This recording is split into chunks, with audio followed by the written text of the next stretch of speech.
they're not working today, but you can see the diggers and boulders and so on.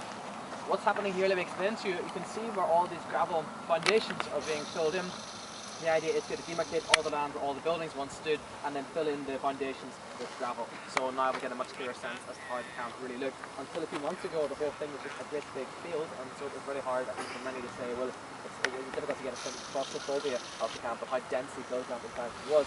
Now beyond that, those barracks buildings did not survive because the reasons that I mentioned, but actually until a few months ago there was a huge wall built all around this roll call arena that was the semicircle we're standing in.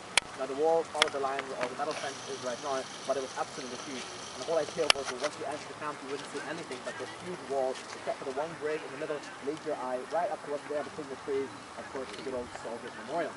Beyond that, it also means that should somebody be up there in the guard tower, in the watchtower, looking out, they could see nothing anymore. They couldn't see through the panopticon. The panopticon was broken by building this wall. However, the wall is now gone, and so now you see that they're filling in with all the ground with gravel. And there's much more of an idea as to how the camp was.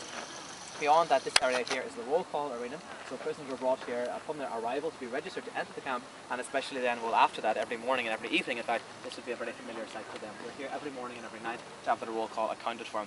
That's something we can discuss a bit later on, but I do want to follow the chronology of the camp and say this was the registration process at first. So arriving here, prisoners saw these three words inscribed into the gate: Arbeit macht frei, work will set you free, and work will liberate. And this was the Nazis' idea to compel the prisoners to believe, well, the harder they worked, the closer they were to their freedom. Of course, this is not a prison. It's not a prison in which any kind of logic of prison is followed, because first of all, people don't have to commit a crime to be sent here. They can be here just because of their race, sexuality, or political affiliation, and beyond that they have no sentence, they have no durational time. They're not told 6 months, 1 year, 3 years. They're simply here indefinitely. And therefore the Nazis used this to try to encourage the prisoners, well, the way to get out, the way to freedom is through work.